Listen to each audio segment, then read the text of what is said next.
Okay, congratulations on this film. It's awesome. It's fresh. There's a great human story at the heart. You've got a lot of inventive visuals in it, and special thanks for that. There are some great signature sequences, and most importantly, perhaps, a terrific lead performance from Jason Momoa. What do you think of the film? Yeah. Did you hit all the nails that you were supposed to hit in this film? I mean, going into a movie like this, the bars are set pretty high just in general in terms of superhero movies. So, coming into this, with, obviously feeling a little bit of the pressure of, just the pressure of making these big movies. I definitely, know that I had my work cut out for me, and I just needed to focus and just needed to stay true to my vision and make sure, I deliver what it is that I set up to do. And yes, Jason is amazing in it, That was one of the first things that I knew I had to get right. The movie is called Aquaman, and I had to make sure that Aquaman himself is beloved. Let me get onto that in just a second, but first let me ask you this. Of course there is a level of anxiety and pressure on you as a director because you've got a huge job to do. Right. Having said that, you have had multi-billion-dollar success with Fast and Furious 7. So to be honest, James, was whatever level of anxiety that you had tempered just a little bit by the fact that you kind of knew where the levers were and what strings to pull on a big film? I definitely have had experience in this big world, and so I do have a rough idea on what I need to do to get things across.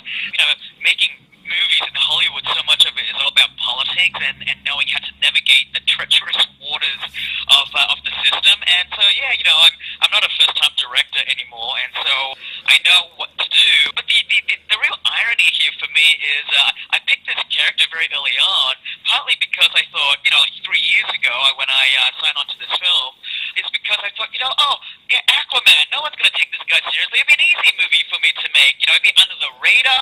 No one's going to really care about it, and I could really just get in there, cut 2 to 3 years later, and all these big spotlights on it, and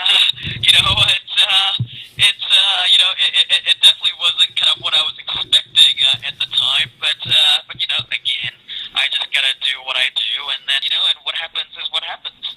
Now, that's a very central issue, isn't it? Because I understand that you had 2 characters to choose from. Just quickly, can you tell me what the other character was that you could have made a movie on? The other character I was talking to Warner Brothers about at the time was The Flash. So, but you chose Aquaman because this was the guy in need of the biggest makeover.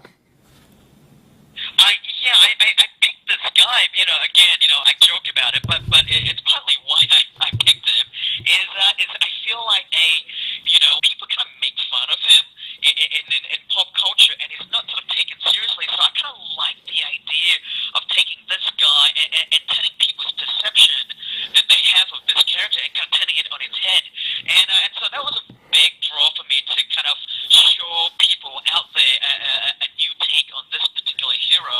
And then B, the other big incentive for me on picking up Aquaman as well is the chance to do a big world creation film. I've harbored the desire to want to make a big design movie. I grew up living films like Star Wars, Lord of the Rings, and stuff like that. And so I felt like this film, this property, really allowed me the opportunity to kind of do something in that world, but do it uniquely and different. Well, listen, mate, it's a thunderous success as far as I'm concerned. And believe me, I've sat through so many bad big films lately, including Fantastic Beasts. I thought Mortal Engines was very same. I hated Batman versus Superman. I thought Justice League was forgettable. You can really hit and miss on these films. Age of Ultron was awful. With this film, you've really hit a beautiful balance. You've recast Aquaman as this cool, badass surfer dude. You've staged a lot of the action above the water, which I think was a very deliberate, clever bit of planning on your part.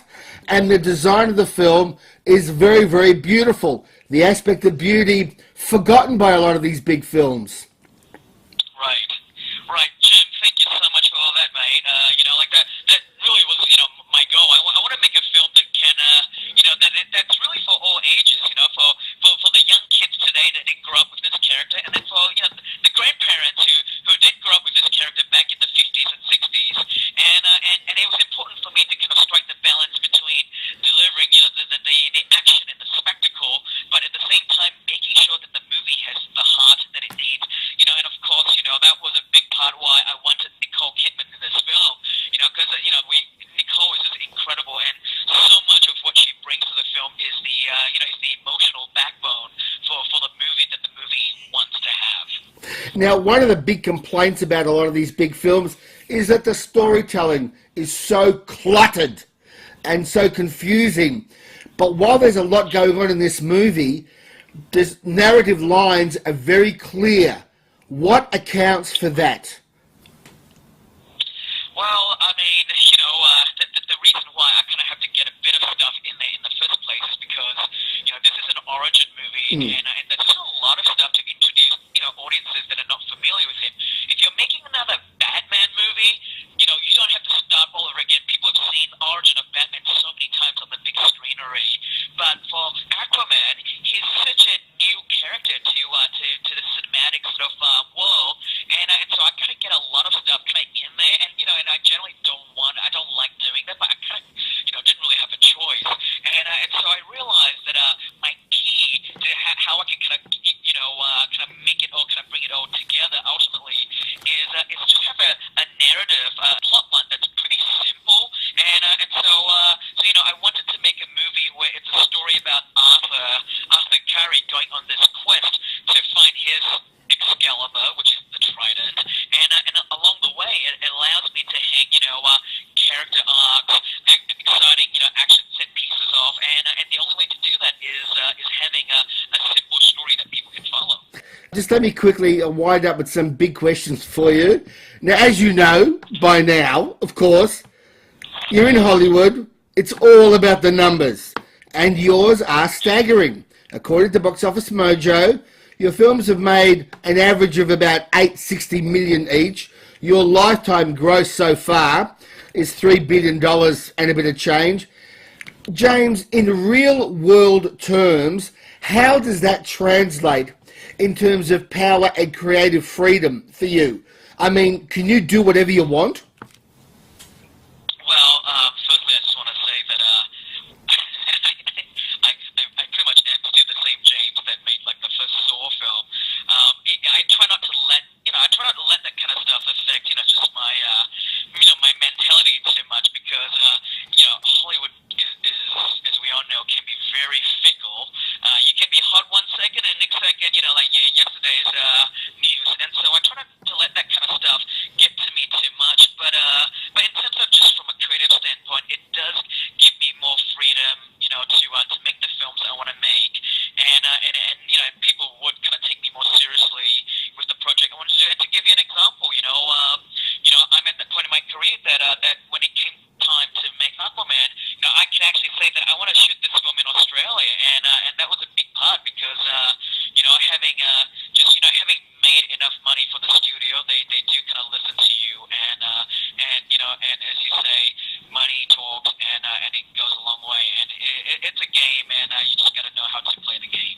Let's make that very clear, that the reason the film was shot so much in Australia is because you insisted on that. Well, I had a big part in definitely pushing for that. And a big reason is because I wanted the movie to have, blue sky and beautiful beaches. Initially they talked about shooting it in England. I was like, I want to shoot this movie in England. It's cold and it's dreary. As much as I love London, I don't think it's the right look. And so I said, let's take this film down to Australia. And you know what? It helps too that Australia has got a good tax incentive on the Gold Coast. So that, again, money. It's about money. And money talks. But giving them the nudge in the right direction. What does this level of success for someone so young tell us about Hollywood in the 21st century, because this would not have been possible 30, even 20 years ago. Are you riding the franchise wave? I actually think this next generation, this millennials that are coming out now, have an even faster rise because all they have to do is shoot something on their iPhone and put it on YouTube, and the next thing you know, they're big stars, or they're all YouTube stars right now. It's definitely a different world that we're in, and it's it's exciting, but it's also kind of scary knowing how quick